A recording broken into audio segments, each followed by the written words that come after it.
जय श्री कृष्ण। ओम श्री परमात्मने नमः। श्रीमद् भगवद गीता अध्याय 9 श्लोक नंबर 21। श्री भगवान उवाच। ते तं भुक्त्वा स्वर्गलोकं विशालं क्षीणे पुण्ये मर्त्यलोकं विशन्ति एवं त्रयी धर्मं नु प्रपन्ना गतागतं काम कामा लभन्ते। वे उस विशाल स्वर्ग लोक को भोग कर पुण्य क्षीण होने पर मृत्युलोक को प्राप्त होते हैं। इस प्रकार स्वर्ग के साधन रूप तीनों वेदों में कहे हुए सकाम कर्म का आश्रय लेने वाले और भोगों की कामना वाले पुरुष बार बार आवागमन को प्राप्त होते हैं, अर्थात पुण्य के प्रभाव से स्वर्ग में जाते हैं और पुण्य क्षीण होने पर मृत्यु लोक में आते हैं। अब ये हुआ इसमें कि ये जो स्वर्ग लोक और मृत्यु लोक जो बता रहे हैं भगवान, तो स्वर्ग लोक और मृत्यु लोक मतलब शरीर की मृत्यु हो जाती है, शरीर जब छूट जाता है उसके बारे में बात नहीं हो रही। स्वर्ग लोक जाना मतलब मन के पार की दशा, जहां पर मन आपका पूरी तरह से शांति में है स्थित। और मन के दूसरी तरफ मृत्यु लोक में इसलिए कहा जाता है क्योंकि आप मन से संचालित हो रहे हैं।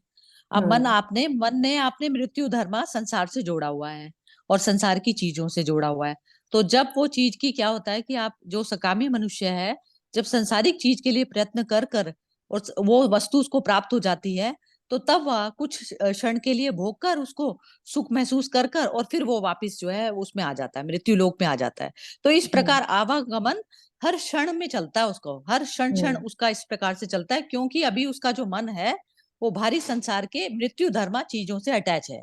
इस कारण अब उसने मृत्यु के साथ में अपना तादात्म्य बनाया हुआ है, चीजों से उसने तादात्म्य बनाया हुआ है, अपने स्व को, शुद्ध स्व की स्थिति वो भूला हुआ है इस समय।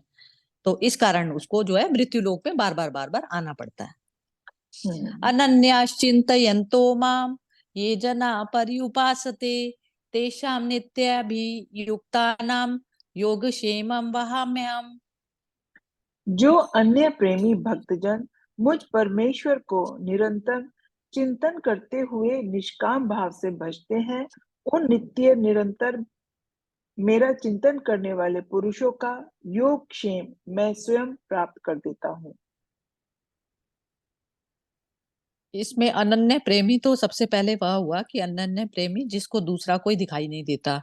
भक्त भक्त की श्रेणी में वही मनुष्य आएंगे जिनमें दूसरे का भाव ही खत्म हो गया। इस प्रकार से जब दूसरे का भाव खत्म हो गया तो वो जो भी कुछ करते हैं या नहीं भी करते, तो वो हमेशा निरंतर परमात्मा में उनकी स्थिति बनी रहती है। उसी चीज को जो है भजना बोला जाता है, कि जिसमें आपके लिए दूसरा शब्द ही मिट गया। अब वो कह रहे हैं कि नित्य निरंतर मेरा चिंतन करने वाले पुरुषों का।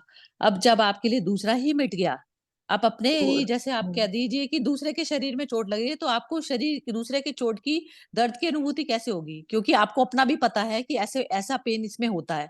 तो आप दूसरे को भी अपना मानते हैं, तो आपको भी वही फीलिंग हो रही है। तो उनका कह रहे हैं कि योगक्षेम मतलब उनकी जो रक्षा, उनके जो शरीर की रक्षा और जो भी कुछ उनके पास में कि उनको कि क्या क्या चीज किस किस क्षण में मौजूद है, तो उन सबका योगक्षेम मैं ही जो है स्वयं ही उठा लेता हूँ उनका। तो ऐसा ऐसा उन्होंने जो है भगवान ने बताया। तो वही हो गया कि आप अपने तो शुद्ध भेद स्व में नहीं स्थिति रहता। होने, हाँ, तो भेद ही नहीं रहा, भक्त और भगवान में ही भेद नहीं रह गया। तो भगवान की स्थिति ही वही हुई ना, जब सारा ही संसार मेरा अपना ही हो गया तो मैं भगवान की पोजीशन में ही आ गई। तो बस हाँ। वही है कि जितनी दूर हम रहते हैं उससे तो वही दुख है।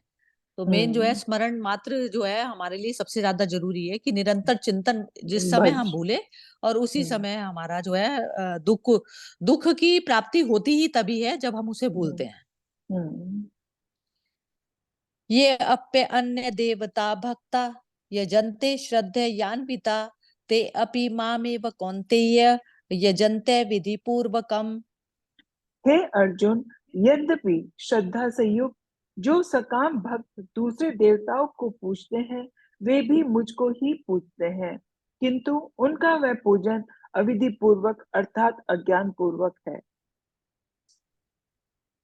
अब इसमें अविधि पूर्वक इसलिए बताया गया है क्योंकि वो जो चीज जो सकाम कर्म में जो चीज की वस्तु की प्राप्ति हो रही है, तो शांति उसको मिलेगी ऐसा उसको भ्रम है। वो शांति तो किसी उसको फल मिलनी की नहीं, क्योंकि वो, इच्छा से कर रहा है। हाँ हाँ, और वो उसका वो भी अनिश्चित है ना। उसका हम्म निश्चित। और फिर मन की भी है, मन को एक चीज ज्यादा मिल जाए तो भी मन परेशान होने लगता है उस चीज से, ज्यादा भोग मिल जाए तो मन की तो प्रकृति ही जब बदलने वाली है तो फिर वो उस प्रकृति के साथ में जो भी चीजें अटैच होंगी तो वो भी जो अविधि पूर्वक इसलिए कहा गया है, चाहिए तो उनको भी शांति, वह भी शांति चाहना चाहते हैं लेकिन वो ढूंढ गलत जगह पे रहे हैं, इस कारण उनको हम्म अविधि पूर्वक और अज्ञान अज्ञान पूर्वक कहा पूर्ण